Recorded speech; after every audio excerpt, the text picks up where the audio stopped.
ఇది కేవలం సమాచారంగా మాత్రమే భావించండి. వైద్య నిపుణులను సంప్రదించండి. RFT renal function test, LFT liver function test, అలా న్యూరల్ ఫంక్షన్ టెస్ట్ ఏమైనా ఉంటుందా?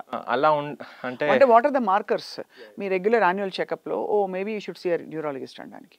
అంటే జనరల్‌గా ఎలా ఉంటదంటే, ఇప్పుడు ఒక ఈ మధ్య కాలంలో 35, 40 ఇయర్స్ దాటిన వాళ్ళకి మీకు రిస్క్ ఫ్యాక్టర్స్ ఉన్నాయనుకోండి. ఫర్ ఎగ్జాంపుల్ షుగర్ గానీ, బీపీ గానీ ఉంది.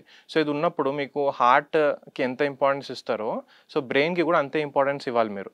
ఎందుకంటే సేమ్ రక్తనాళాలు హార్ట్‌కి సప్లై చేసే ఏవైతే ఉంటాయో, అంటే సిమిలర్‌వి బ్రెయిన్‌కి కూడా ఉంటాయన్నమాట.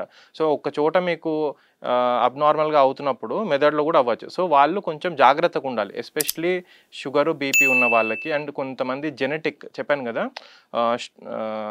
ఫ్యామిలీస్‌లో రన్ అవుతా ఉన్నాయి అనుకోండి. ఎనీథింగ్ స్ట్రోక్సే కాదు, ఏదన్నా న్యూరలాజికల్ డిజార్డర్స్ అట్లా ఉన్నా సరే, సో వాళ్ళు కొంచెం జాగ్రత్తగా ఉండాలి. ఇప్పుడు మీకు తలనొప్పులు ఉన్నాయనుకోండి, తలనొప్పులు కూడా ఇప్పుడు సింపుల్‌గా కొన్నిసార్లు మనకి నిద్ర పట్టలేదు, నిద్ర పట్టకపోతే తలనొప్పి వచ్చింది, అవి కొద్దిగా ఇగ్నోర్ చేయొచ్చు. బట్ అవి కాన్స్టెంట్‌గా ఉందనుకోండి, దానివల్ల మనము పని చేయలేకపోతున్నాం, డే టు డే యాక్టివిటీస్ చేయలేదు. సో అది దానికోసం మనం రావాలి. లేదంటే మీకు ఒక సైడ్ తిమ్మిర్లు వచ్చినాయి సడన్‌గా, అది కూడా కంట్రోల్ అవ్వట్లేదు. సో అలా నరాల పరమైన ఏవైనా కొంచెం తరచూ వచ్చే సిమ్టమ్స్ కనిపించి అవే మనకి ఇండికేటర్స్ దట్ ఇమీడియట్గా మేబీ న్యూరాలజియా కానీ ఒక న్యూరో సమస్య ఏదైనా ఉంది. ఇంకొకటి ఏంటంటే టీఐఎస్ అని ఉంటాయి, అంటే మినీ స్ట్రోక్ అంటాం అనమాట, ట్రాన్సియంట్ ఇస్కెమిక్ అటాక్స్. అంటే ఇవి ఎట్లా అంటే స్ట్రోక్ లాంటి సిమ్టమ్సే ఉంటాయి, లక్షణాలే ఉంటాయి. అంటే ఇప్పుడు చేయి కాలు పడిపోయింది, సో అదేంటంటే అది విదిన్ 24 hours రికవర్ అయిపోతారు వాళ్ళు. సో కొంతమంది ఏం చేస్తారంటే, వాళ్ళు అలానే రికవర్ అయిపోయారు కదా అని చెప్పి ఇంట్లోనే ఉండిపోతారు వాళ్ళు.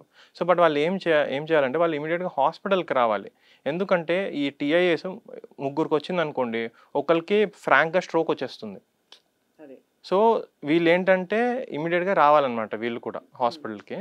సో మినీ స్ట్రోక్స్ లాగా అంటాం మనం టీఐఏ. సో వాళ్ళకి ఇమీడియట్‌గా ట్రీట్మెంట్ స్టార్ట్ చేయడం ఇలాంటివి కూడా చేయడం చేయడం ఇంపార్టెంట్. ఇంపార్టెంట్.